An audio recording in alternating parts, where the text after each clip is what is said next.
ኢትዮጵያ ያላት የተፈጥሮ ጸጋ አመቺ ስነ ምህዳሯ በግብርናው መስክ ባለ ትልቅ እምቅ አቅም ባለቤት እንድትሆን አድርጓታል። ነገር ግን ያላትን ግብርና ዘመና የተፈጥሮ ሀብቷን በአግባቡ የተጠቀመች የምግብ ዋስትናዋን ለማረጋገጥ ያልተፈቀደላት እስኪመስል የውጭ እርዳታ ጠባቂ የግብርና ዘርፉም ከእጅ ወደ አፍ ብቻ ሆኖ ዘመናትን ዘልቋል። ሆኖም ይህንን የሀገር ወሳኝ ህልውና የሆነውን ግብርና ማዘመን የዘመናት የልማት ጥያቄዎቻችንን በፍጥነት የሚመልስ መሆኑን የተረዳው መንግስት በተከታታይ ዓመታት የወሰዳቸው የአገር በቀል ኢኮኖሚ ማሻሻዎች አንዱ በምግብ ራስን መቻል ነውና በዚህ ረገድ ምን እየተሰራ ነው?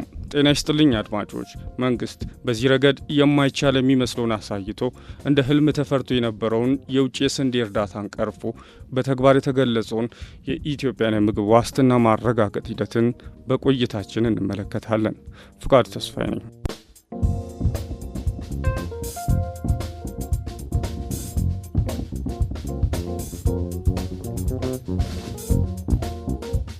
በአሁኑ ጊዜ የኢትዮጵያ ህዝብ ብዛት ከ120 ሚሊዮን በላይ ይገመታል። ከዚህ ውስጥ 28 በመቶ ዕድሜው ከ15 እስከ 29 ባለው ዕድሜ ክልል የሚገኝ አምራች ወጣት ኃይል ነው።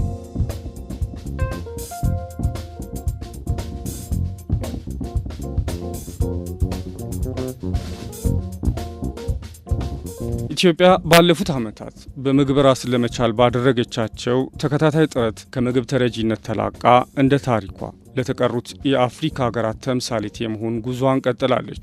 በተለይ በጠቅላይ ሚኒስትር አብይ አህመድ አማካኝነት የተጀመረው የምህር እርሻና የበጋ ስንዴ ልማት ስራ አኩሪ ውጤት የተመዘገበበት ነው።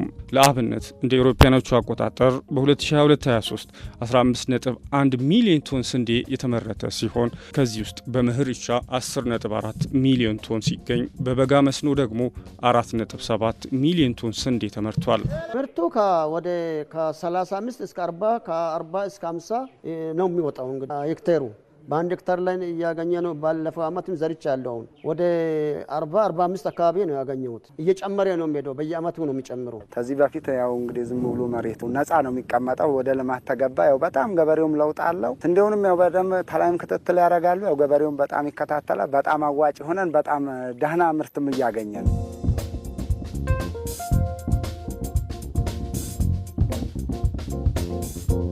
እነኚህ ውጤቶች አበረታች ሆነው ቀጠሉ።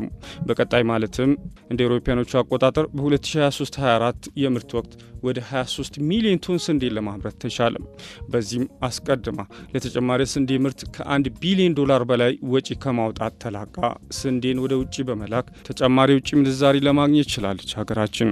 ስንዴ ለምግብነት የሚበቃንን ያክል ማምረት እንችላለን። ከዚያም አለፍ ሲል ለሌሎች መሸጥ እንችላለን። ይሄ ተራ የንግድ የገንዘብ ማግኛ ነገር ሳይሆን የታሪክ ለውጥ የታሪክ እጥፋት ጅማሮ ማሳያ ነው። ዋና ዓላማችን ስንዴን ከውጭ ለምግብ አገልግሎት ኢትዮጵያ ውስጥ እንዳይገባ ማድረግ ነው። በምግብ ራሳችንን መቻል ነው። ሰርተን ራሳችንን መመገብ ካልቻል ስንዴ እየለመን ነጻነት የሚባል ነገር የለም። ስንዴ እየለመን የአገር ክብር የሚባል ነገር የለም። ስንዴን ከመለመን ነጻ ለመውጣት የሚያስችል ብቁ የሆነ መልክዓ ምድር አለን። በጣም ሰፊ መስራት የሚችል ወጣት ዜጎች ያሉት ሀገር ነው። ይህን የተጠበቀ ሆኖ ሁሉም ዜጋ ማወቅ ያለበት ኢትዮጵያ ለምግብ የሚያስፈልጋትን ነገር 100% ራሷ መቻል አለበት።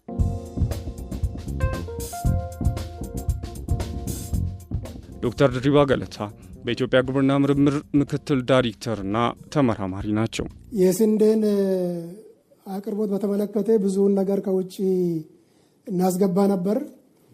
አገራችን ከ600 ሚሊዮን የአሜሪካን ዶላር በላይ ያወጣች ከውጭ ታስገባ ነበር። ባለፉት 6 ዓመታት ባደረግነው እንቅስቃሴ ይሄንን ታሪክ ለመሻር ችለናል። እንግዲህ ሁላችን እንደምናውቀው በቅርቡ ምንም ስንዴ ከውጭ ሀገር ወደ ሀገራችን እየገባ አይደለም። ይሄ ትልቅ እምርታ ነው። በዓለም አቀፍ ደረጃም በአፍሪካ ደረጃም እንደ ሞዴል የሚወሰድ ተግባር ነውና በስንዴ በኩል ይሄንን ልናሳካ ችለናል።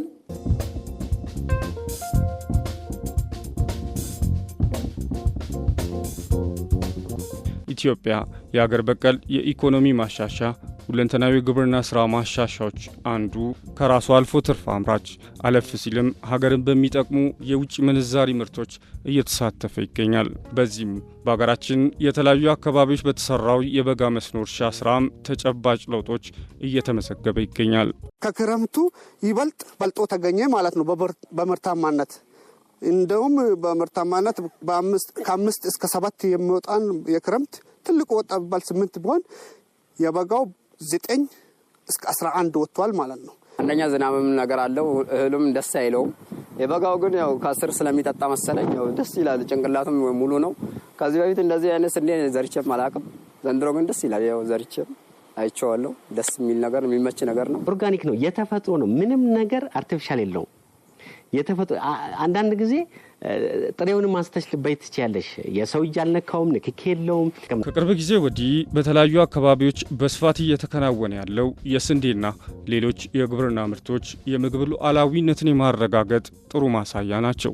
ጠቅላይ ሚኒስትር አብይ አህመድ የስንዴ ምርትና ምርታማነትን ማሳደግ በብዛትና በጥራት በማምረት ከሀገር ውስጥ ፍጆታ ያለፈ ለውጭ ገበያ እስከ ማቅረብ የደረሰ ስኬት ተመዝግቦበታል ይላሉ። ስንዴ ከእንግዲህ በኋላ ኢትዮጵያ ኢምፖርት አታደርግም፣ ከውጭ አታስገባም የሚለው ራዕይ ደግሞ ኢትዮጵያ ከልመና ወጥታ ኤክስፖርት ማድረግ ይቻላታል ወይ የሚለው በህዝባችን ብቻ ሳይሆን በርከት ያሉ አመራሮች ይህን ሀሳብ ተጋርተው ለመስራት ተቸግረው ነበር። ለማመን በሚቸግር ደረጃ ስንዴን በዘመናዊ መንገድ ማረስ፣ ማምረት፣ መብላት ብቻ ሳይሆን ለመሸጥ የሚያበቃ ምርት ማየት እንድንችል አድርገዋል።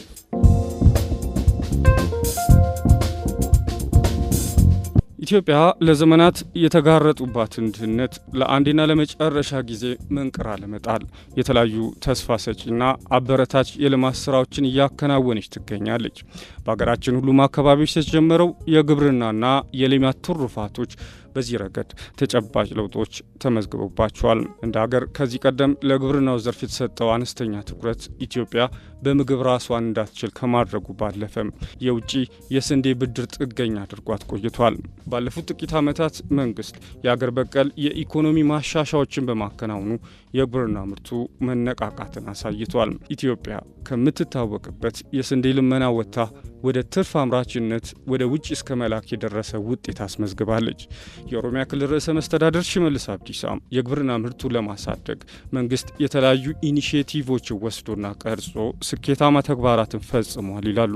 ባለፉት ዓመታት በተቀረጹት ኢኒሼቲቮች ከፍተኛ የሆነ የምርት እድገት እንዲመጣ፣ የታረሱ መሬቶች እንዲሰፉ፣ የቴክኖሎጂ አጠቃቀማችንም በተሻለ መንገድ እንዲሄድ፣ የግብርና ሴክተሩ ደግሞ ከፍተኛ ድጋፍ እንዲያገኝ በማዳበሪያን ሰብሲዳይዝ ከማድረግ ጀምሮ በታክስ ፍሪ የሜካናይዜሽን እቃዎችን ማስገባት፣ የብድር አቅርቦቶችን ድሮ ያልነበረውን በተወሰነ ደረጃ መጀመሩን ይሄ አበረታች መሆኑን ተመልክተናል።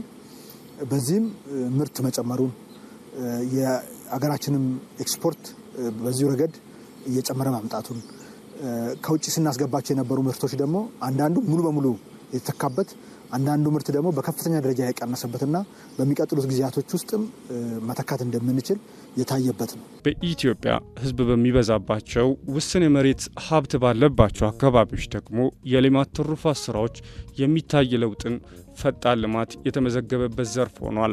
ለአብነት በሲዳማ ክልል ዘርፉ የዜጎች የምግብ ሉዓላዊነትን ለማረጋገጥ በሚደረገው ጥረት የሌማት ትሩፋት የበርካቶችን ሕይወት እየቀየረ ያለ የልማት ስራ መሆኑን የሲዳማ ክልል ርዕሰ መስተዳድር ደስታ ሌዳሙ ይናገራሉ። በወተትም በስጋም እንደዚሁ ጥጆችንም ገበያ ላይ በማዋልም ከፍተኛ ሀብት የሚገኝበት፣ በጥቅሉ ሀብት የሚታፈስበት፣ የህዝባችን ኑሮ ሊቀይር የሚችል ዘርፍ በቀላሉ እያንዳንዱ ቤት የሚደርስም በመሆኑ ድህነትን በቤተሰብ ደረጃ ፓርቲያችን እንግዲህ የብልጽግና ፓርቲ ነው። ብልጽግና ከማረጋገጥ አንጻር እያንዳንዱ ቤት የህይወት እና የኑሮ ለውጥ እንዲመጣ ነው የሚጠበቀው። እያንዳንዱ ቤተሰብ ገቢ እንዲያድግ ነው የሚጠበቀው። ይህንን ከማሳካት አንጻር እንደ ሌማት ትሩፋት እያንዳንዱ ቤት የሚገባ ፕሮጀክትና ሀሳብ የለም ብሎ መውሰድ ይቻላል። ከዛ በተጨማሪም የምግብ ዋስትና ከማረጋገጥ አንጻርም ትልቅ ፋታ ያለው ነው። በቂ ወተት ያገኘ ቤተሰብ፣ በቂ እንቁላልና ስጋ ያገኘ ቤተሰብ፣ አማርጦ ማር የሚበላ ቤተሰብ መፍጠር ከቻልን እንደዚሁ የተመጣጠነ ምግብ በአግባቡ ማግኘት የሚያስችልን አይነት ፕሮጀክት ስለሆነ ሌማት ትሩፋቱ ፋይዳው እጅግ ከፍተኛ ነው።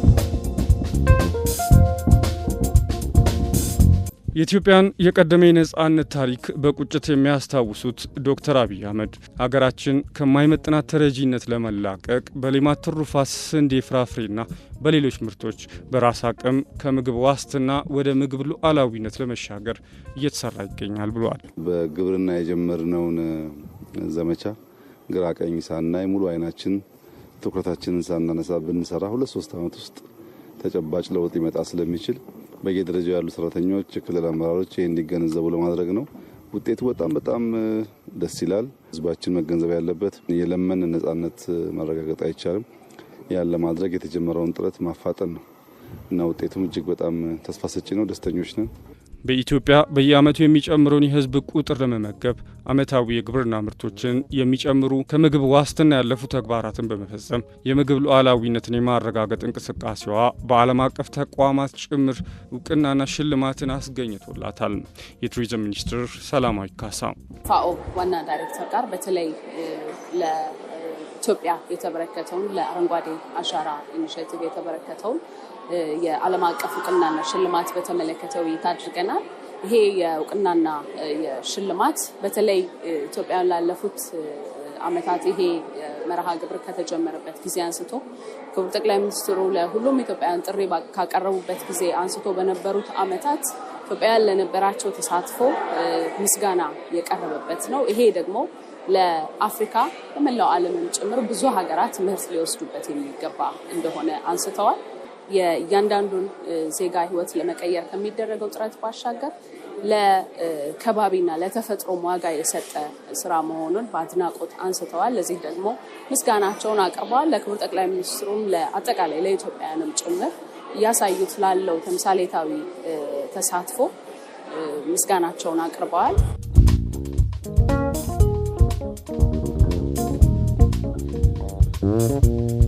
ሰፊ የህብረተሰብ ክፍል የተሳተፈበት ግብርና ሳይዘምን የምግብ ዋስትና እንደማይረጋገጥ ቀድሞ የተረዳው መንግስት በተከታታይ ዓመታት በወሰዳቸው ሀገር በቀል የኢኮኖሚ ማሻሻያዎች ከራስ ያለፈ የግብርና ምርት እድገትን አስመዝግቧል። እያደገ ከመጣው የህዝብ ቁጥር ጋር የሚመጣጠን የግብርና ምርት የማምረት ሂደቱ ይቀጥላል። በስንዴ ምርት የተገኘው አኩሪ ውጤት በሌሎች ጠቃሚ ምርቶችም ለመድገም መንግስት እየተንቀሳቀሰ ይገኛል። ጤና ይስጥልኝ።